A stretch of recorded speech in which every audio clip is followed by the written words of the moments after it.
నెలకు 2,722 కోట్ల రూపాయలు మీ ఇంట్లోకి వస్తుంది నెల నెల అన్ని గ్రామాల్లో. కొంతమంది పింఛన్ తీసుకోవడానికి బయట పోతారు, ఏదో కూలి పనులకో బంధువుల ఇంటికి వెళ్ళిపోతారు. వాళ్ళు మళ్లీ నెల నెలా పింఛన్ కోసం రావాలి, రాకపోతే ఇచ్చే పద్ధతే లేదు. అందుకే నేను ఆలోచించాను, అలాంటి వారికి ఒక నెల రాకపోతే 2వ నెల తీసుకోండి, 2 నెలలు రాకపోతే 3వ నెల కూడా తీసుకునే అవకాశం ఇచ్చాను. ఈ రోజు మీరు చూసినప్పుడు దగ్గర 2 నెలలు తీసుకున్న వాళ్ళు 93,324 మంది ఉన్నారు. నేను మిగలబెట్టుకోవాలని 76 కోట్లు మిగులుతుంది నెలకి. కాదు, పేదవాడికి అండగా ఉండాలని అదనంగా 76 కోట్ల రూపాయలు నెలకు మీకు ఇస్తున్నానంటే అది పేదవాళ్ల పట్ల అభిమానం. ఇంకో పక్కన మీరు చూస్తే 3 నెలలు తీసుకుని 16,000 ఉన్నారు, వాడుకో 14 కోట్లు ఇస్తున్నాం. వీళ్లు కాకుండా భార్య భర్త ఉంటారు, భర్తకు పింఛన్ వస్తుంది, భార్యకు రావడం లేదు, భర్త చనిపోతే పింఛన్ ఇవ్వకుండా పోతే అనాథయ్యే పరిస్థితి వస్తుంది. భర్త చనిపోయిన వెంటనే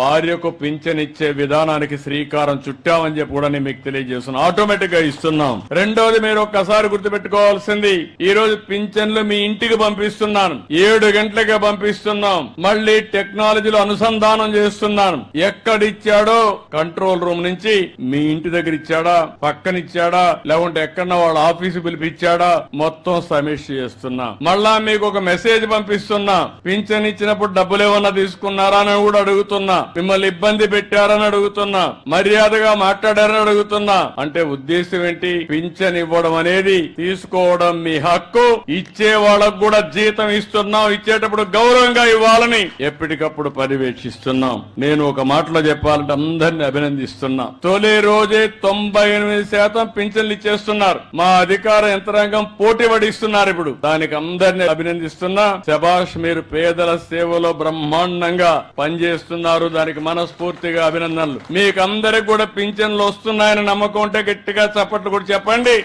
లేకుంటే అవసరం లేదు. ఇది అధికార యంత్రాంగం గుర్తుపెట్టుకోవాలి. ఈ నమ్మకాన్ని మీరు కాపాడుకోవాలి. అప్పుడే మనందరికీ న్యాయం జరుగుతుంది, మన జీవితాలకు ఒక మీనింగ్ ఉంటుందని చెప్పి కూడా మీకు తెలియజేస్తున్నా.